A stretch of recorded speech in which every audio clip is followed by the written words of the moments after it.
Hi there. Thank you very much for playing The Beginner's Guide. My name is Davey Reedon. I wrote The Stanley Parable, and while that game tells a pretty absurd story, today I'm going to tell you about a series of events that happened between 2008 and 2011. We're going to look at the games made by a friend of mine named Coda. Now, these games mean a lot to me. I met Coda in early 2009 at a time when I was really struggling with some personal stuff, and his work pointed me in a very powerful direction. I found it to be a good reference point for the kinds of creative works that I wanted to make. So just to start you off, this is, I think, the first game he ever made. It's a level for Counter-Strike. You can walk around here, by the way. And mostly it's just Coda learning the basics of building a 3D environment. But what I like is that even though he starts from the simple aesthetic of a desert town, he then scatters these colorful abstract blobs and impossible floating crates around the level. And of course, it destroys the illusion that this actually is a desert town, and instead this level becomes a kind of calling card from its creator. It's like a reminder that this video game was constructed by a real person. And it kind of makes you wonder, what was going through his head as he was building this? This is what I like about all of Coda's games. I mean, not that they're all fascinating as games, but that they are all going to give us access to their creator. I want us to see past the games themselves. I want to get to know who this human being really is. And that's exactly what we're going to do here. So, it's 2008, Coda starts making these games, and he never releases any of them. He doesn't put them onto the internet, he just makes them and then immediately abandons them, and they sit on his computer forever. And I think he really understood this image of himself as a recluse. At one point, he jokingly renamed his computer's recycling bin to Important Games Folder. So, you know, this was just how he worked. He tended to crank them out one after the other without even really pausing to try to understand what he had just made, until suddenly one day, he just stopped. In 2011, that was it. He made his last game, and then he hasn't made another one since. And that's why I've taken this opportunity to gather all of his work together, is because I find his games powerful and interesting, and I'd like this collection to reach him, to maybe encourage him to start creating again. And if the people like you who play this also happen to find his work interesting, then I'm sure it'll just send that much stronger of a message of encouragement to Coda. So thanks for joining me on this. If you have a particular interpretation that I haven't mentioned here, or if you just need to get in touch, you can email me at daveywreden@gmail.com. Okay, that's about it for introduction. Let's take a look at Coda's first proper game. As each game is loading, I'll show you the date that it was completed. This first one was made in November 2008.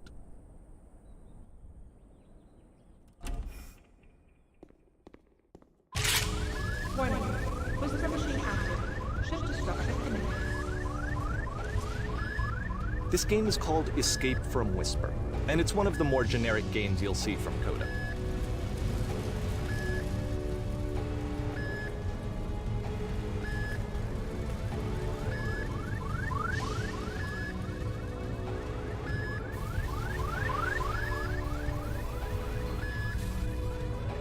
Security call breached. Hostile alien life forms inbound. It kinda looks like this game was abandoned mid-development. For instance, you have this gun, which you'd think would indicate that there are supposed to be monsters or enemies somewhere, but then clearly there are no enemies anywhere. You can't even reload the gun when you run out of bullets. But ultimately we don't really know. Maybe Coda thought that actually it was complete the way that it is. And I think that we should talk about his games for what they are, rather than for what they're not. Enemy force neutralized. I love how you can see the bottom of the universe from this room.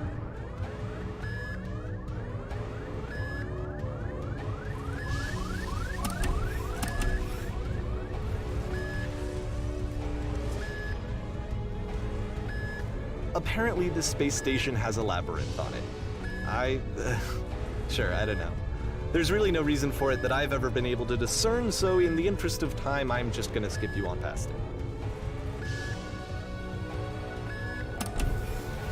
Okay, this is the part that's interesting. The game has this narrative about the whisper machine and how it has to be turned off, and then you get to the engine room. Hey, you there, in the engine room. You could save us all. That beam is powering the whisper machine. We could disrupt it by introducing a great enough heat signature. If your body could stop the beam. It's so much to ask, but for all of our lives, would you do it? Could you give yourself?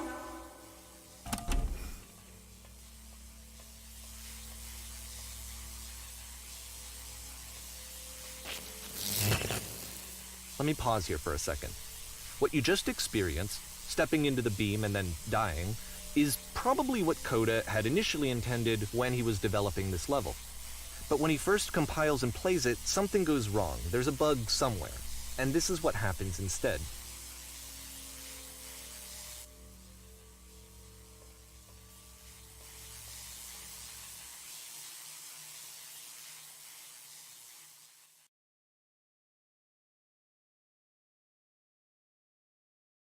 The beam causes you to start floating. And this is an important moment for him. Because yes, this is technically a glitch, but Coda identifies something human about it, like how small it makes you feel in the face of this larger chaotic system. Or this floating could be the afterlife, a peaceful place, juxtaposed against all of the hysteria that you've just had to traverse. I don't even know. I have no idea what he was thinking, but what's clear is that after making this, something lodges itself in his brain. He wants to do more of these really weird and experimental designs. So he stops work on this and moves on to a stream of tiny little games that go in all sorts of directions.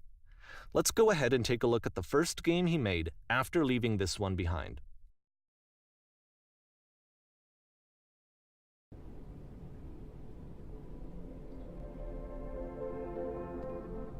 Yup, in this game you can only walk backwards.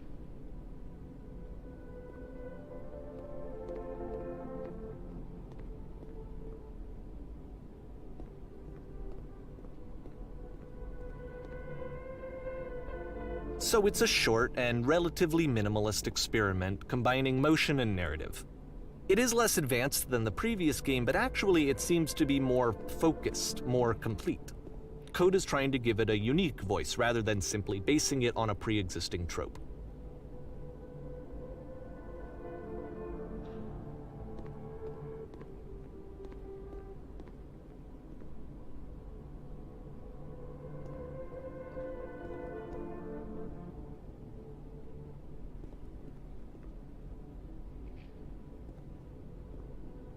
It's a short little thought, it says what it wants to say, and then it ends. Didn't need anything more than that. Which to me is why it works, because it gets out quick. Okay, next one.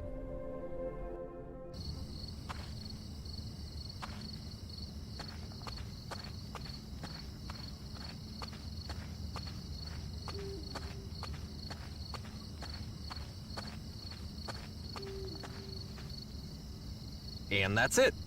Okay, the meaning of this game won't be clear just yet.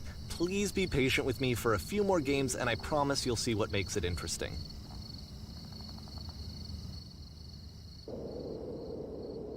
Oftentimes, Coda would put bizarre titles like this one at the start of his games. I wish I'd known him at the time that he was making these early games. He would really only talk to me about his work as he was making it. Once he stopped work on a game, that was it. It was dead to him. And I don't agree with that at all, but what are you gonna do?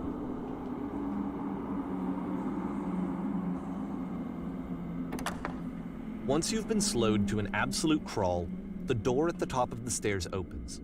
So why, if Coda's not showing these games to anyone, why bother opening the door at all? Well, to show you, I'm modifying the game here so that when you press enter, it'll bring you back up to full speed so you can enter the door for yourself.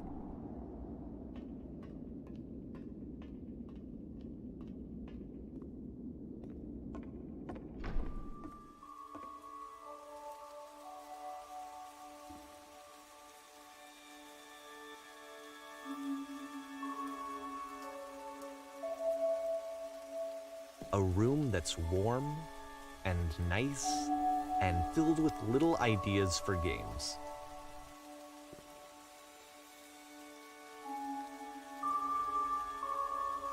Coda would often tell me that he didn't mind if people thought of him as cold or distant. He said that he knew that he was actually a vibrant and compassionate person, but that it takes time to really see that. It can be a very slow climb to get there.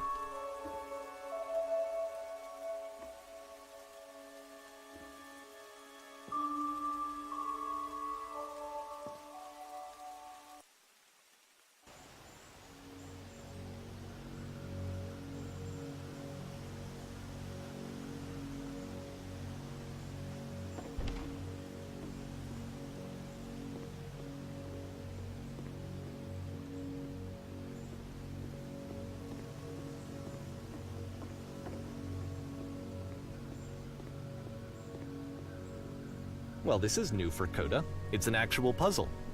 Go ahead and see if you can solve it.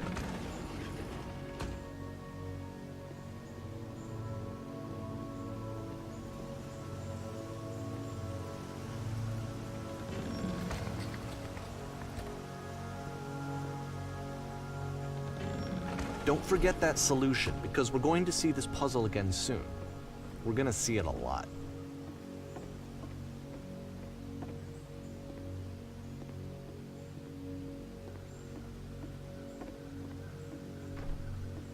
So that seems to be it, right? You walk down a corridor, you solve a puzzle, you get to the end. Simple enough. All right, now I'm going to modify the game again so that when you press enter, it'll remove all of the walls from this room.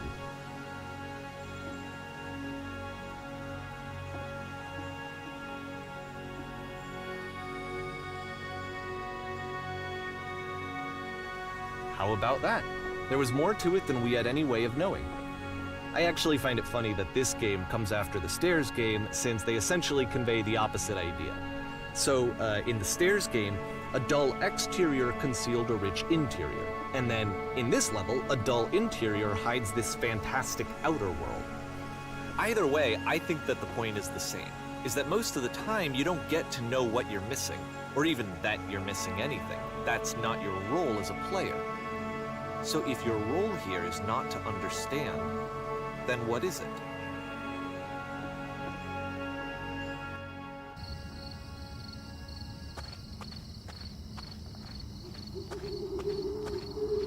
Aha!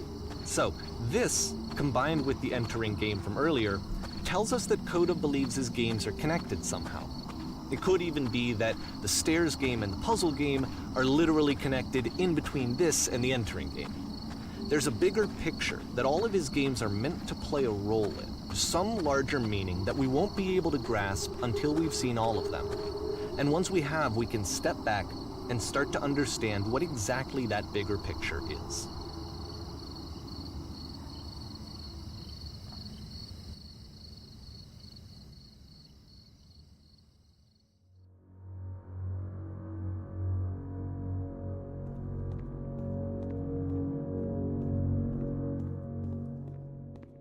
Let's talk about video game development for a second.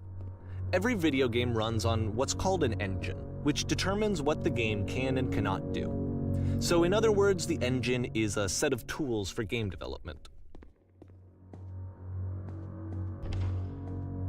To make all of these games, Coda is using an engine called Source. Like all engines, Source has certain things that it does well, and it has certain things that it does poorly. One of the things that it does very well is boxy linear corridors. That's why so many of Coda's games are set in these large, flat, empty rooms, is just because he's working with what the engine does well. The tools available to the creator shape what kinds of creative work they're going to end up making. You might consider paying attention to the architecture in Coda's games to notice how they seem to stem from an engine that's very good at producing linear, boxy corridors.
this prison, funny enough, in Coda's original design, the doors stayed shut for a full hour before letting you go.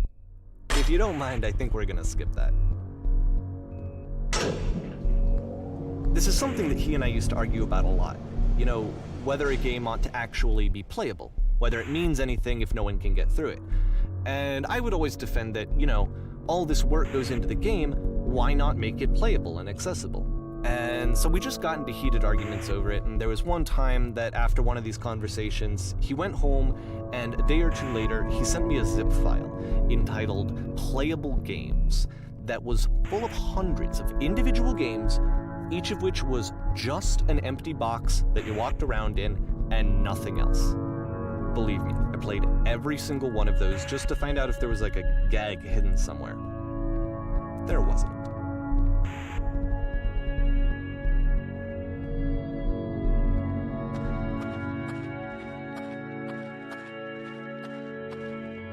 It's the puzzle again, with the exact same solution as the last time.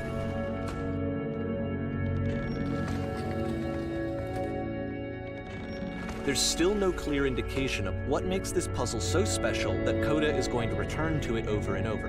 But I promise I'll share with you my interpretation very shortly.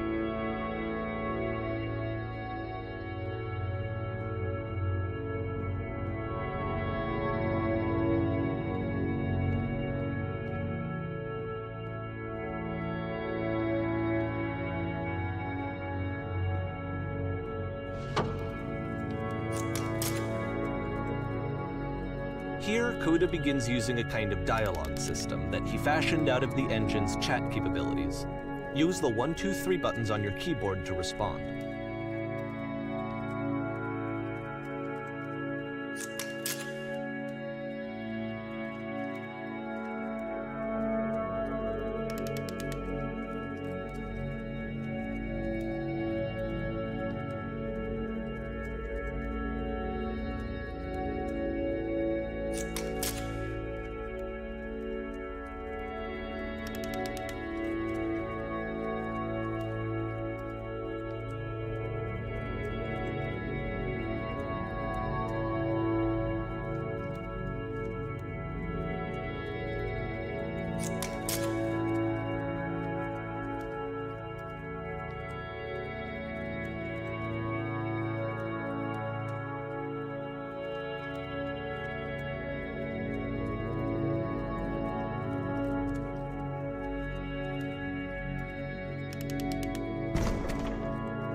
And so we make one last descent down to the final floor of the level.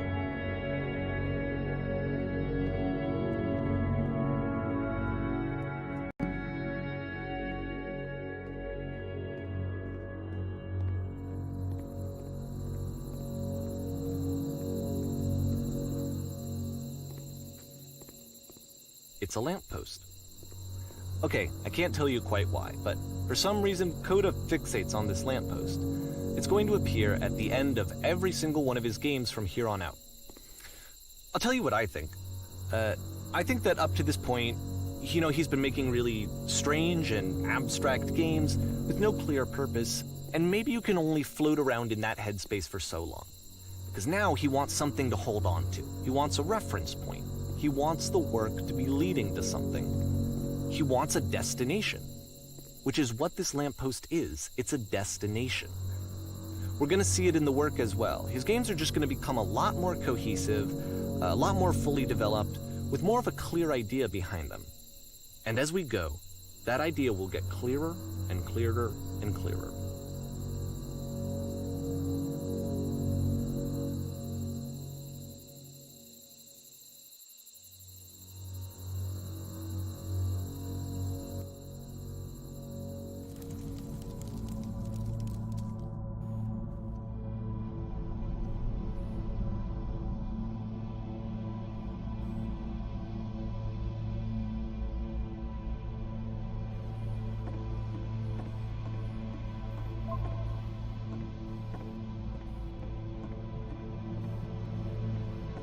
So first off, I'm sure you can deduce this, but this game is not connected to the internet.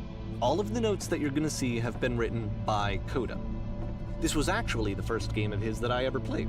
This was shortly after I met him at a weekend game jam in Sacramento, where I grew up. I saw him working on this very level, and it was just so different from anything that anyone else was doing. So right away I was like, I have to be friends with this person. In retrospect, I think I was probably a bit too pushy, trying to get his attention. I was over-enthusiastic. But he was very gracious about it and very patient with me. And I cooled off eventually. Oh, feel free to skip over any of these notes if they're not doing anything for you. Nothing extra is gonna happen if you read all of them. Either way, to me they convey a sense of loneliness. I see this person who's filled with thoughts and feelings and beliefs and has no way to express them except as scattered and unheard voices in a game that wasn't meant to be played.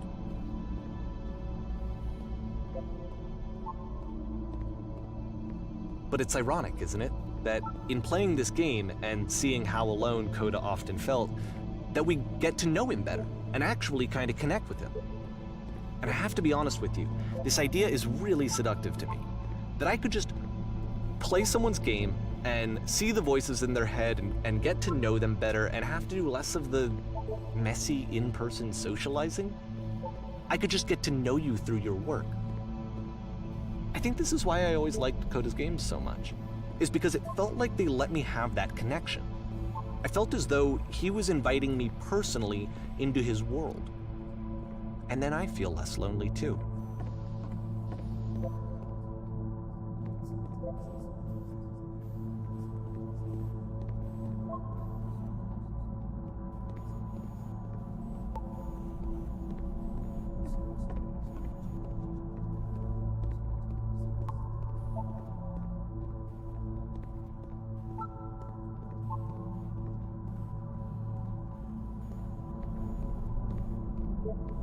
At the end of this level, we're going to see the puzzle again.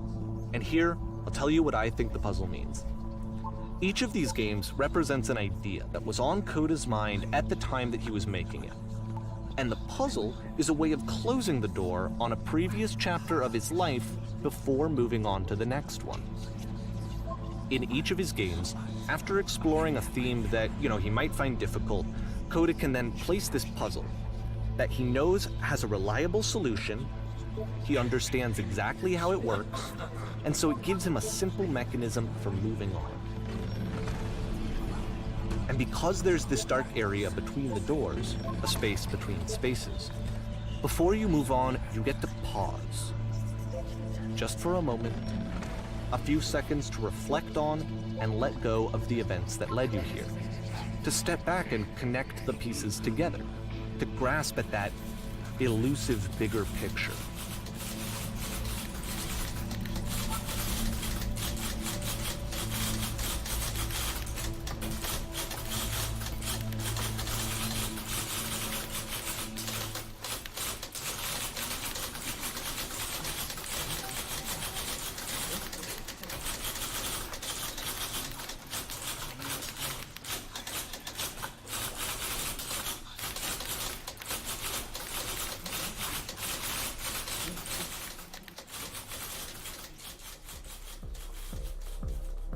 Okay, this one is tough.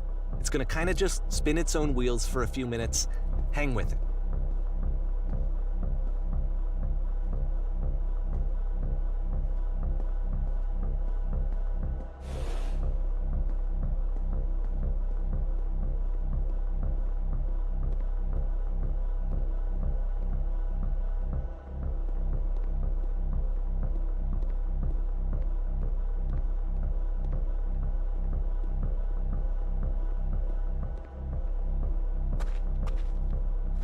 See, like, this is it, the whole game. And there's nothing that's particularly interesting about it. You just walk to the end of a hallway. Except, for some reason, Coda gets really fixated on this prison that has all of this modern furniture. And I don't know why, but he decides he needs to revisit this prison. He's gonna start over, use the same assets, turn it into something else. Okay, cool. Here's version 2.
There's a bit more to this one, but still, it's not really communicating anything. It's kind of just weird for weirdness' sake.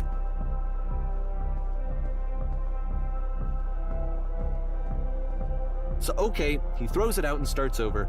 This time he comes at the prison idea from a different direction.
And of course, now the table is gone and you can't begin the chain of events to escape.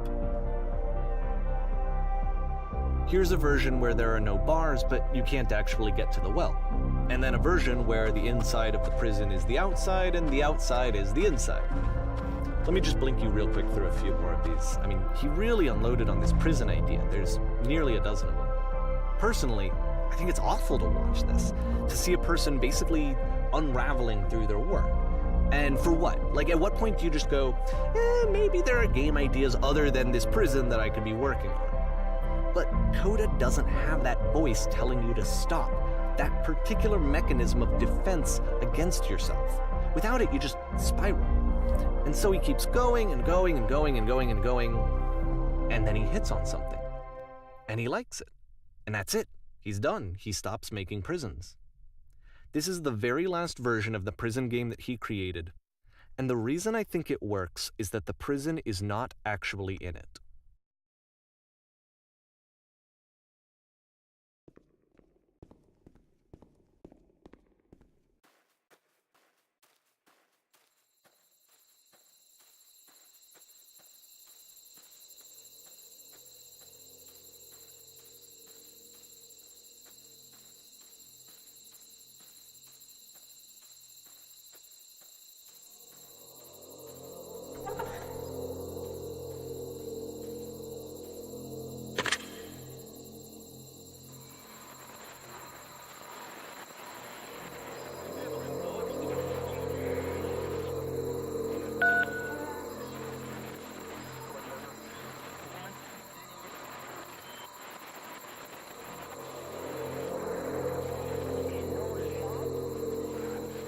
It's a conversation. And so this is what Coda wants, is to be able to talk to someone, to share what's on his mind, and to get some good advice from someone who knows. But the irony is that even in this scenario, you're still talking to yourself. You know, all of these games so far are Coda talking to himself.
I can see why he considers this a fitting conclusion to the prison games.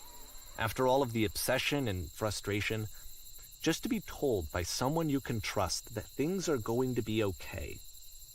Wouldn't that be nice?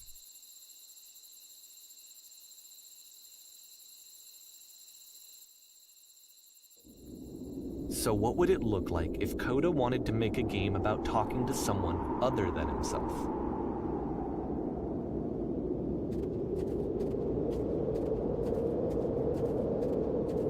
To me, this environment is meant to represent Coda's puzzle, with the two doors on either side and a dark transitional space between.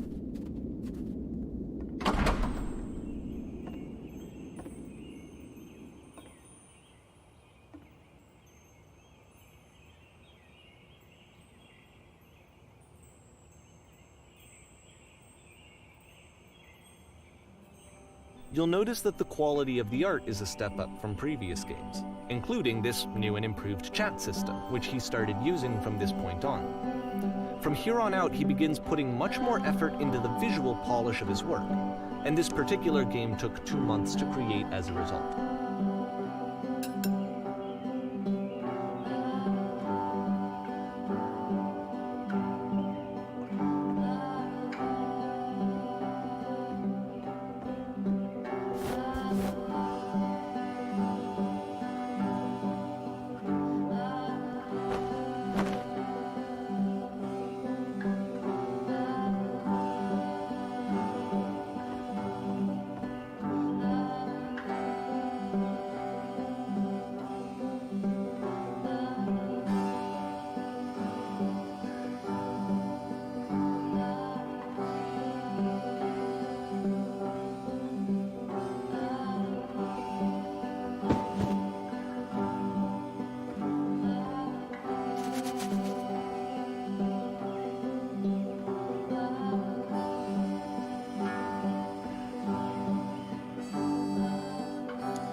After the intense set of prison games, this house cleaning level almost feels like cleansing. It's the moment after a particularly difficult or traumatic experience where you just need to let it sit and digest inside of you. and eventually cohere into something meaningful.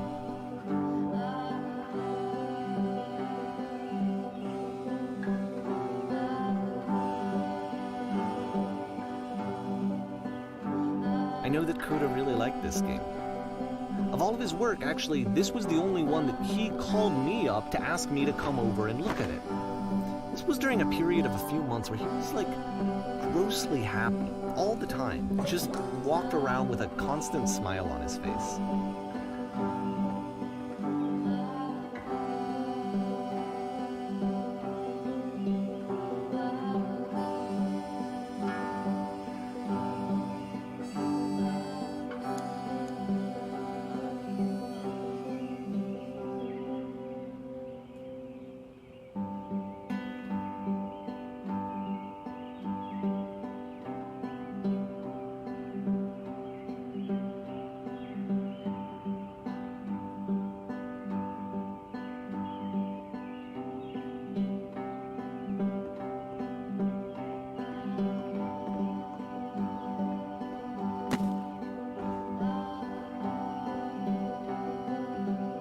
I'm glad he made this. I'm glad he found some peace.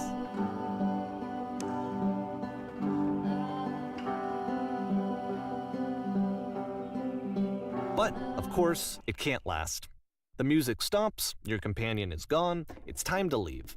The door at the top of the hill is now open as well. Again, you can't stay in the dark space for too long. You just can't. You have to keep moving. It's how you stay alive.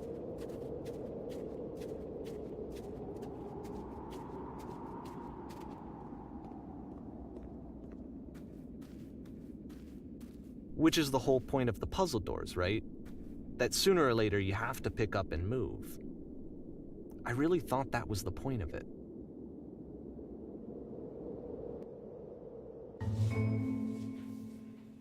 This one gets a bit goofy.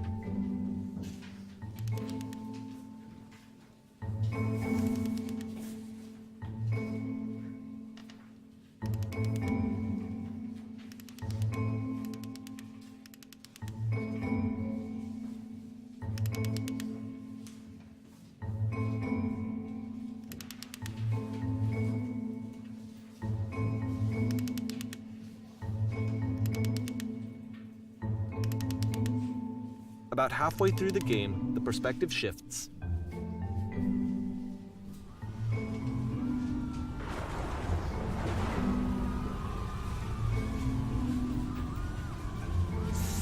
And you play as the teacher. And suddenly, you discover that your teacher is just as bigoted and afraid as you are. Oh, and also you can move around the classroom now.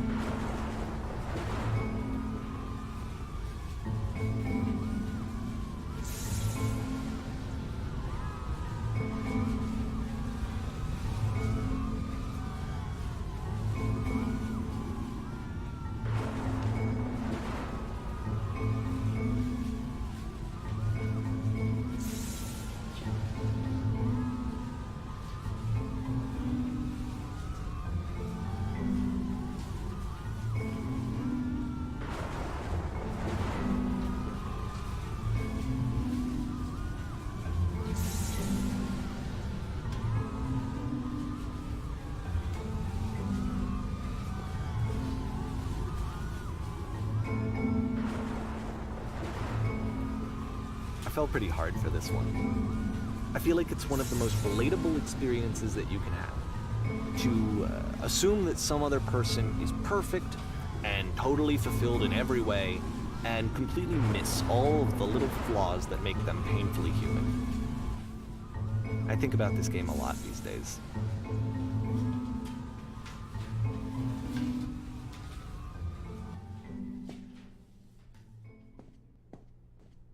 This one took a lot longer than all the others for Coda to make. It was 4 months between this and the last one. That's twice as long as it took him to make any other game before this, and it's not like it's particularly complex, so I remember I found that a little strange at the time.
The game ends with this eerie premonition of what's going to happen next in Coda's life. The solution to social anxiety, to fears of having to perform and having to chase success, the answer for Coda is to withdraw, to hide himself away. Which is what leads to scenarios like the stairs that slowed you down several games ago, where it just becomes harder and harder to access Coda's inner landscape because he keeps retreating. He just keeps backing away from possible connections to anyone other than himself. And to be honest, I didn't consider it very healthy when I first played this game. You know, it looked to me like he was trying to justify the idea of just disconnecting yourself from the world. And that wasn't what I wanted for him or for his games. Because I feel like a lot of his games are inviting me to connect with this person, to bring him closer. But what can you do? After this, Coda went off and took another 5 months to make a new game.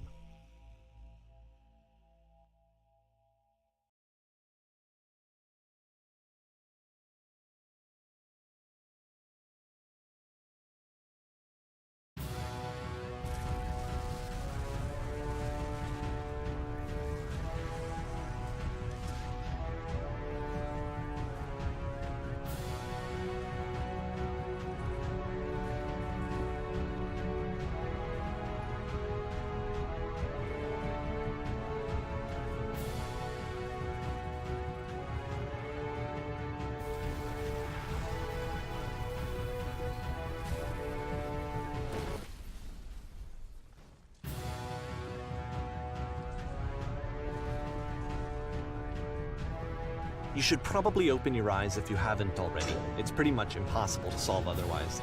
And there is a solution, by the way.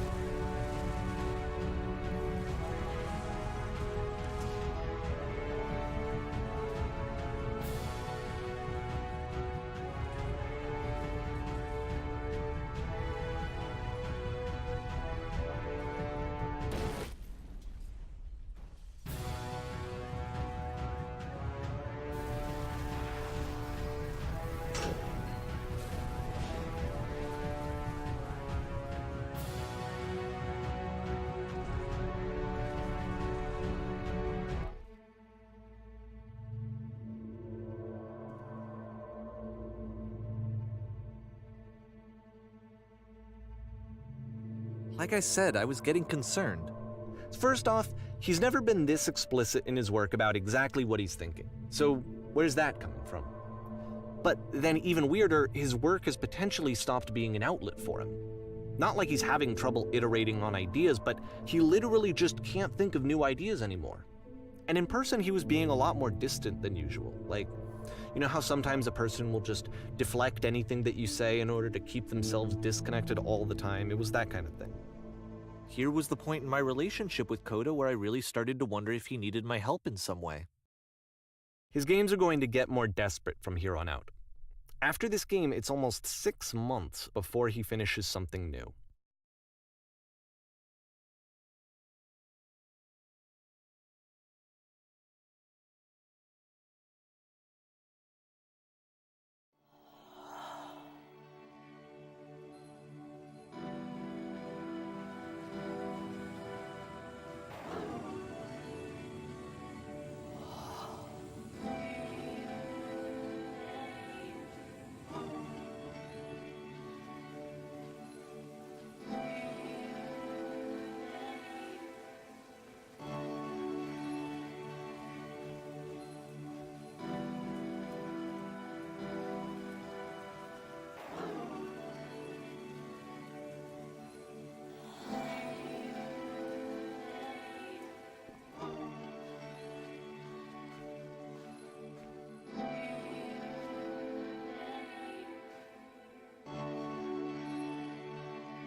If the last game featured Coda talking explicitly about his creative frustrations, this one turns it up to 11. Now, put yourself in my shoes playing this. Here's a friend whose work is exhibiting signs of struggle, frustration, anxiety, depression, even. And yet, still, he keeps making games. He keeps throwing himself into the grinder even when he clearly doesn't have the energy for it anymore. Why? What is it for? Because from my perspective at the time and just what I knew of him, this was a result of how isolated he was. He was in his own little bubble, just sitting at his computer all day, not really showing these games to anyone, not releasing them onto the internet, and so he didn't have anyone outside of himself to connect with. He had no outlet to ground himself on.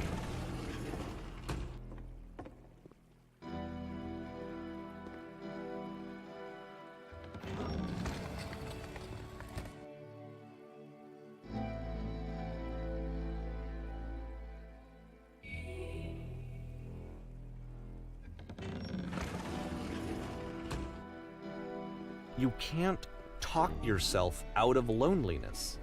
It doesn't work that way. You can't be the one writing both the questions and the answers. Then there's no movement. Then there's no circulation. If all of your anxieties are being channeled into your work, then if the work ever fails, you have no backup and you're just going to crash.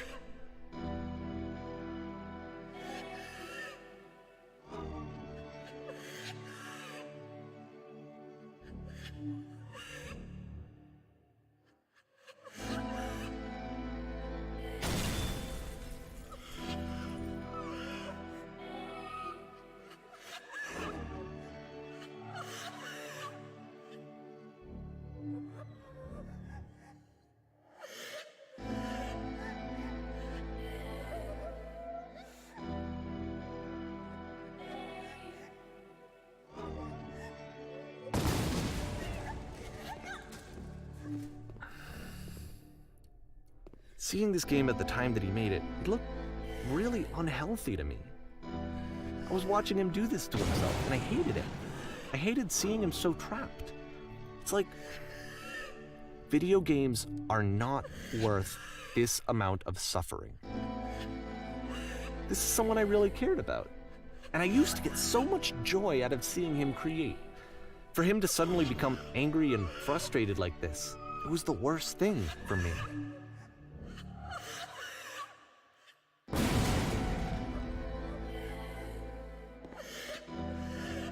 I don't know. This is what I felt at the time. I don't know how else to explain it.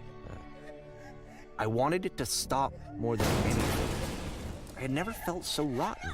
I needed more than I had ever needed anything for this to stop.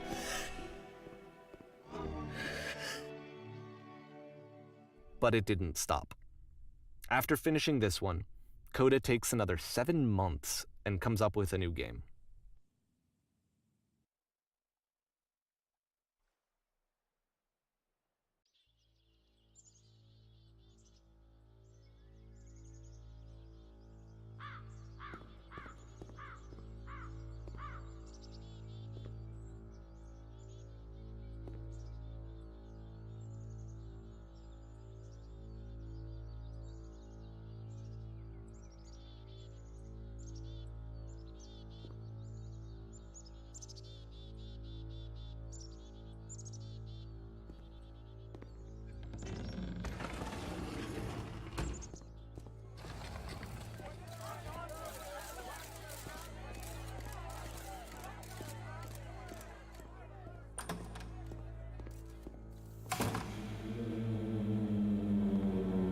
And of course, it's the machine.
So now the work is becoming self-destructive.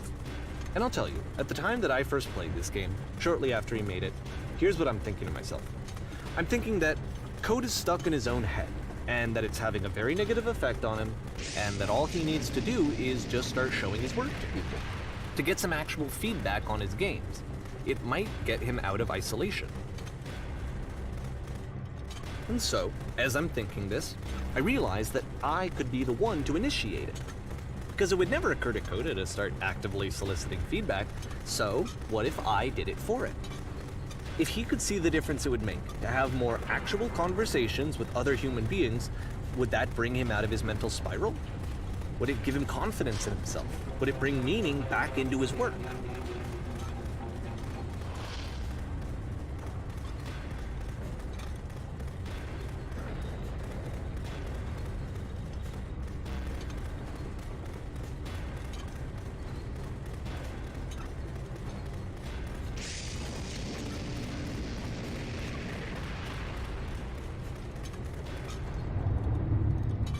So I started showing Coda's work to people.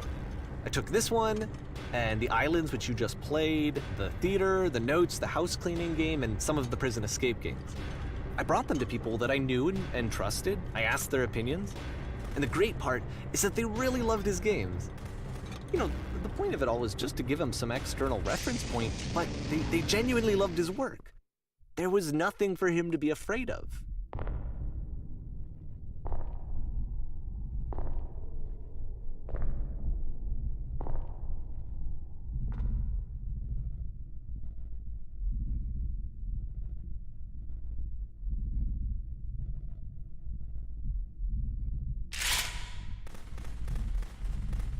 Can you see why I felt like this was the right thing to do? Because it's the thing that I always feel like I need, to be told that my work is good, that I am good. When someone really connects with a thing that I've made, when they see themselves purely in my work, there's nothing that feels better. And I got to give that very same feeling to my friend. I did something, I really felt like I'd done something good, like I was a good person. I felt like there was a friend who was in trouble and was unhappy and maybe didn't like themselves, and I could fix it. If I could give him this gift, maybe I could fix the problem. When they told me how much they enjoyed his games, it was the best feeling. It was the absolute best feeling. It made me feel so happy. So beautifully, beautifully happy.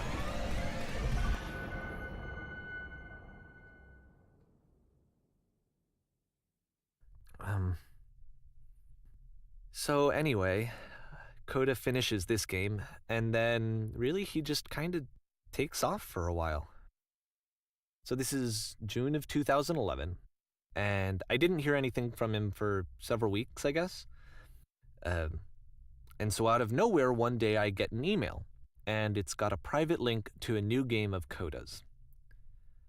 This one is called The Tower, and to my knowledge, it's the last game that Coda ever made. So let's take a look.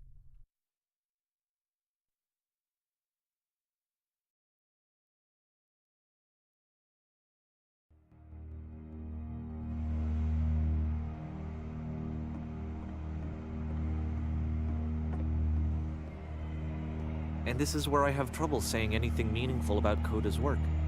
Because more than anything else, the tower just feels distant. It feels like it's trying to distance itself from the world. It's a very cold game.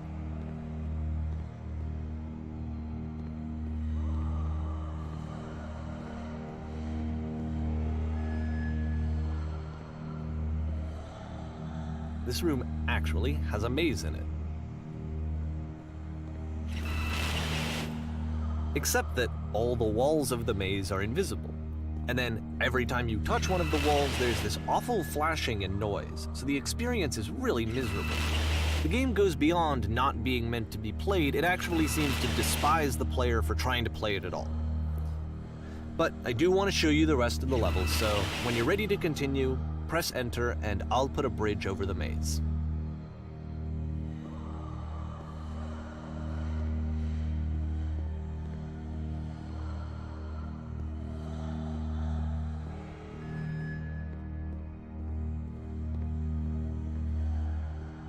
And to be fair, it's not like this is the first game that's needed some modification to be playable. Like the house cleaning game. You know, that one used to actually loop the cleaning chores and you just cleaned a house forever.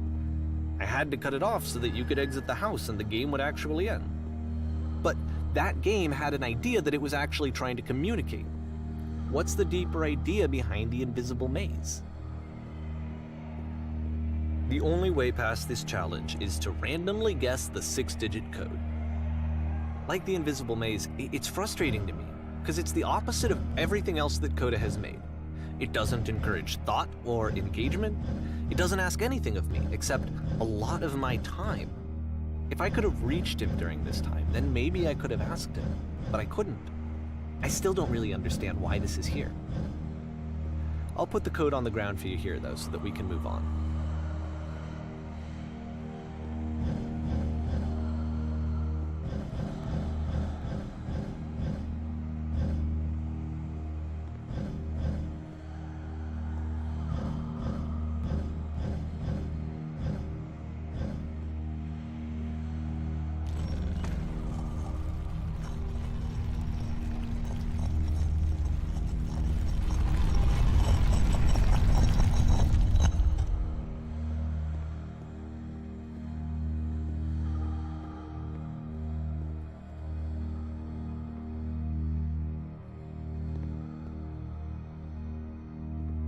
The switch to open this door is actually on the other side of the door, meaning that it's literally impossible to solve from this side.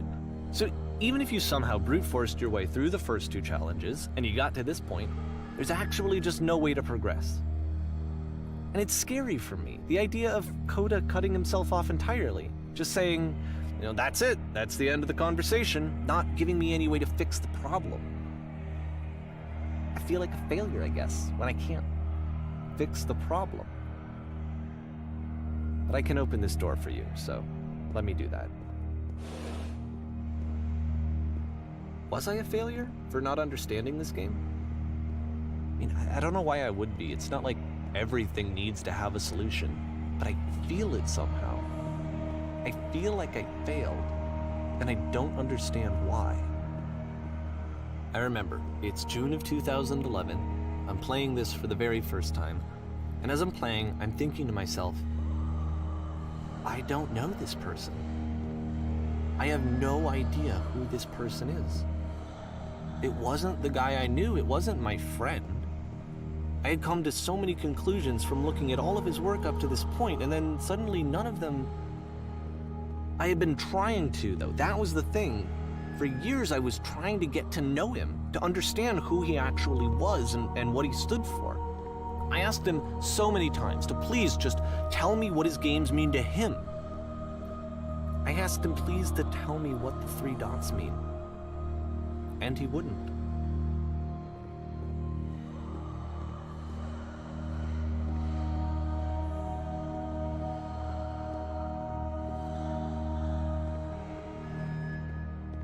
I just felt so strongly that if I could have connected with him, that if I could have somehow made his work my own, that I would finally be once and for all happy. It was that I needed to see myself in someone else. I needed to be someone other than me. But he stopped and left, and it felt somehow like I had failed.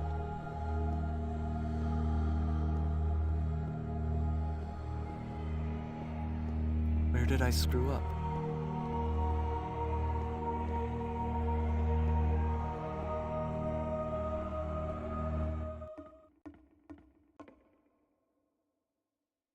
I'm the reason that you stopped making games, aren't I? It's because of what I did. I poisoned it for you.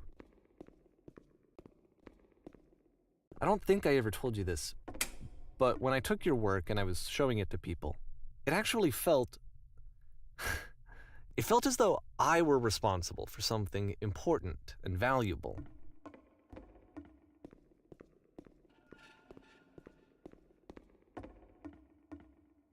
And the people who played them, they treated me like I was important. They really listened and cared about what I had to say. Even though I was showing your work, I felt good about myself. Finally. For a moment, while I had that, I liked myself.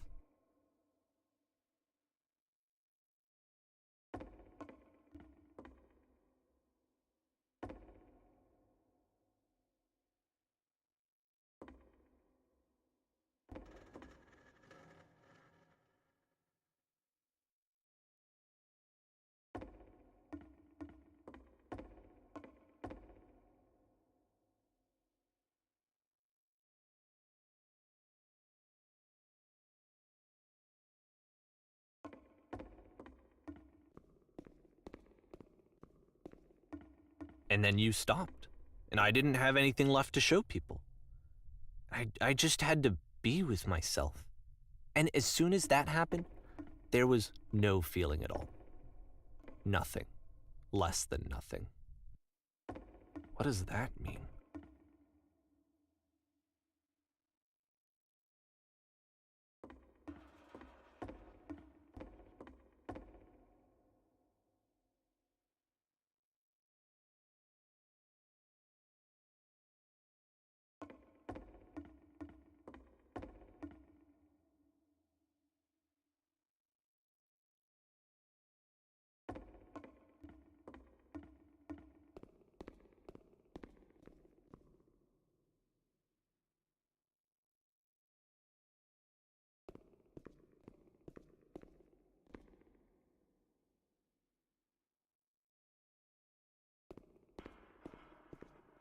I'm afraid that I did something really stupid because I don't like myself.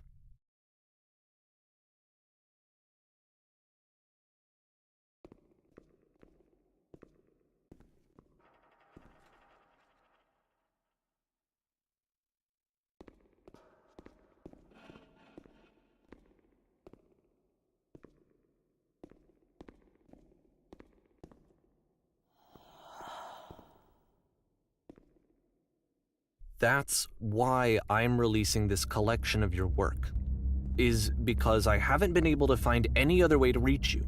I've tried everything. And so a part of me has hope that if I put this compilation out into the world, and if I put my name on it, that maybe enough people will play it so that it'll find its way to you, so that I can tell you that I'm sorry. I know I screwed up. If I apologize to you truly and deeply, will you start making games again? Please, I need to feel okay with myself again. And I always felt okay as long as I had your work to see myself in. I mean, is something wrong with me? Because I know that I did an awful thing, and I'm doing it again right now. Like, I'm showing people your work, but I can't stop myself from doing it. That's how badly I need to feel something again, like I'm an addict. There has to be something wrong with me. Can I apologize? What if I tell you I was wrong? Will that work? Will that fix it? I don't know. I don't think it will, but there's nothing else that I can do. Just tell me what you want. I'm sorry. I'm sorry. Please, start making games again. Please help me. Please give me some of whatever it is that makes you complete. I want whatever that wholeness is that you just summoned out of nothing and you put into your work. You were complete in some way that I never was. And I want to know I want to know how to be a good person. I want to know how not to hate myself. Please. I'm fading, and all I want is to know that I'm going to be okay.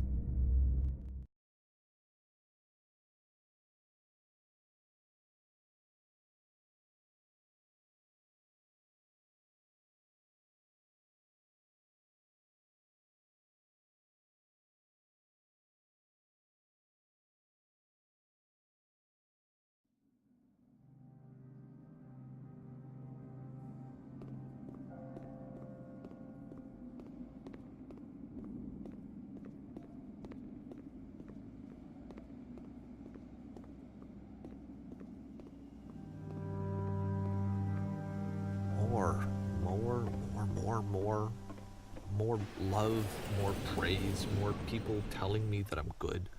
Always more. It's like a disease. Solution.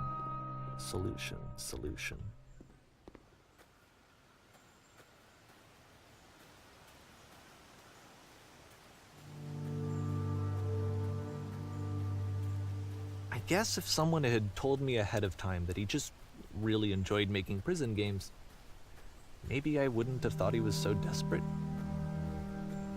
I wouldn't have told so many people that he was depressed.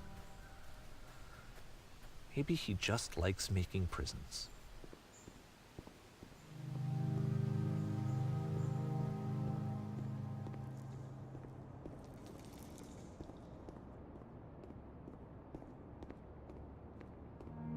Even now, the disease is telling me to stop. Don't show people what a shitty person you are. They'll hate you.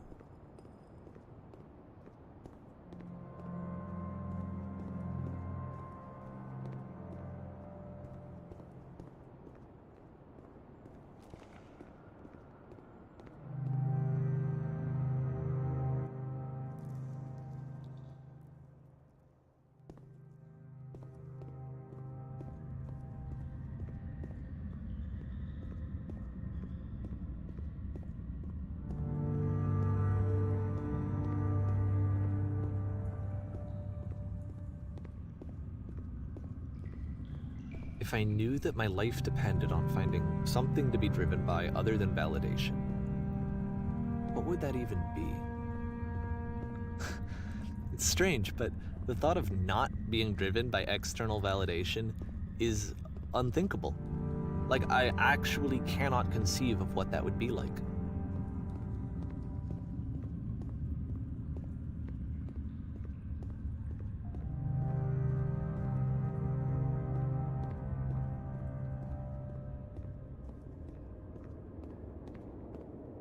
What now?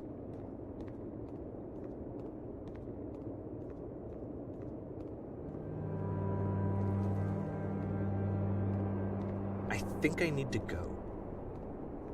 And I'm sorry, because I know that I said that I would be here and I would walk you through this, but I'm starting to feel like I have a lot of work to do.